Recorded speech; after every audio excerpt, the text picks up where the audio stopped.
ขอต้อนรับทุกท่าน ในคืนวันเพ็ญเดือน 12ของทุกปี เป็นคืนวันลอยกระทง เป็นประเพณีเก่าแก่ของไทยที่สืบทอดกันมาอย่างยาวนาน ผู้คนต่างพากันออกมาลอยกระทง เพื่อขอขมาพระแม่คงคา และลอยเอาเคราะห์ลอยเอาศพทิ้งไปกับสายน้ำ ในปีนั้นเอง ก็มีกลุ่มเพื่อนวัยรุ่น5 คน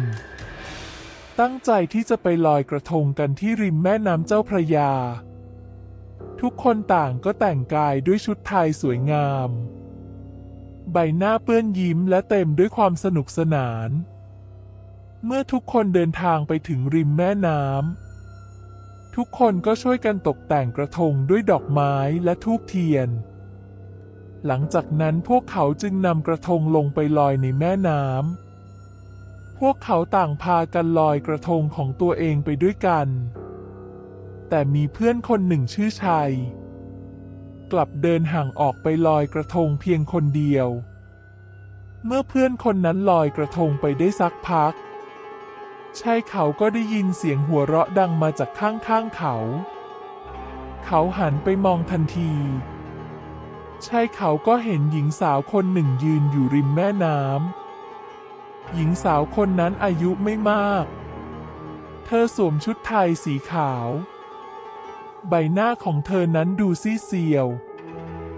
ดวงตาของเธอดูเศร้ามากชัยตกใจมาก เขาไม่รู้ว่าหญิงสาวคนนั้นเธอเป็นใคร แล้วทำไมถึงมายืนอยู่ตรงนั้นได้ ซึ่งเป็นที่เปลี่ยวห่างจากผู้คนมาก เขาจึงเดินเข้าไปหาเธอ และชัยพยายามถามและคุยด้วย แต่หญิงสาวคนนั้นไม่ตอบ เธอเพียงแต่หัวเราะออกมาชัยนั้นพยายามถามและคุยด้วย แต่หญิงสาวคนนั้นก็ยังคงเงียบไม่พูดไม่จาใดๆชัยจึงยื่นมือไปจับที่ไหล่ของเธอเบาๆ ในทันใดนั้น หญิงสาวคนนั้นก็กรีดร้องออกมาด้วยความเจ็บปวด เธอสะบัดมือชัยออกและรีบวิ่งหนีไปทันทีชัยตกใจมาก เขาไม่รู้ว่าเกิดอะไรขึ้นกับเธอ เขาจึงวิ่งตามหญิงสาวคนนั้นไป แต่หญิงสาวคนนั้นวิ่งหายไปเร็วมากชัยวิ่งตามเธอไปจนสุดทางเดิน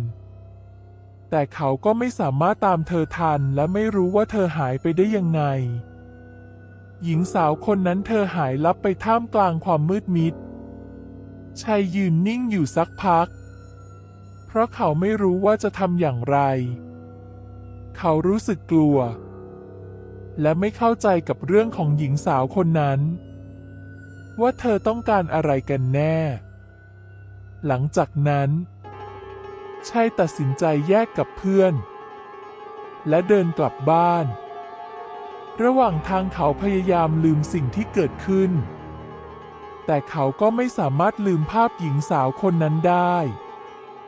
คืนนั้น ภาพหญิงสาวคนนั้นยังคอยหลอกหลอนชัย จนชัยนอนฝันร้าย เขาฝันว่าหญิงสาวคนนั้นมาหาเขา และเขานั้นถูกจับตัวไป เขาถูกผีจับตัวไปเพื่อเป็นตัวตายตัวแทน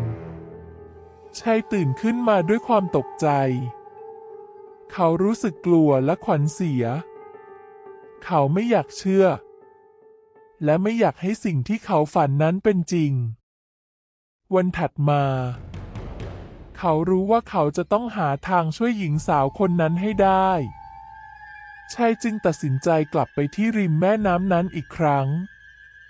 เขาหวังว่าเขาจะได้พบหญิงสาวคนนั้นอีก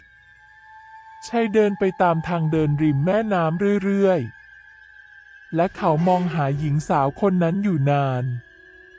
แต่เขาก็ไม่พบเธอชัยรู้สึกสิ้นหวัง เขาไม่รู้จะทำอย่างไร เขาจึงนั่งลงกับพื้น และนั่งซึมอยู่นาน ทันใดนั้นเอง เขาก็ได้ยินเสียงหัวเราะของหญิงสาวดังขึ้นมา เขาหันไปมองทันที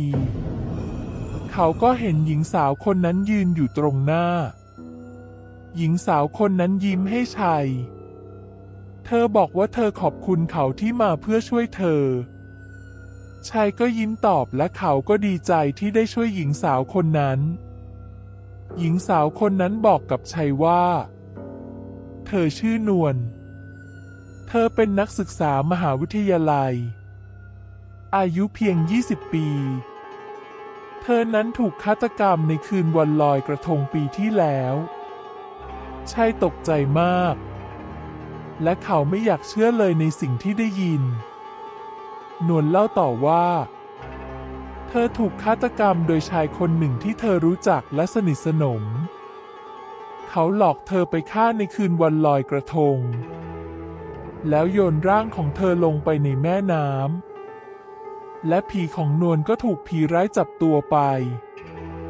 บังคับให้มาหลอกและปรากฏตัวให้ผู้คนเห็น ในค่ำคืนวันลอยกระทงชัยรู้สึกสงสารนวล เขาสัญญากับเธอว่าจะช่วยเธอหาทางให้เธอหลุดพ้น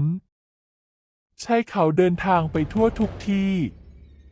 เพื่อค้นหาคำตอบและวิธีช่วยเหลือเธอ ผ่านมา1 เดือน ในที่สุดเขาก็พบวิธีแก้คำสาป เมื่อชัยได้ไปพบกับหมอผีคนหนึ่งทางภาคใต้ เขาทำพิธีไล่ผีร้ายออกไปจากตัวนวล จนกระทั่ง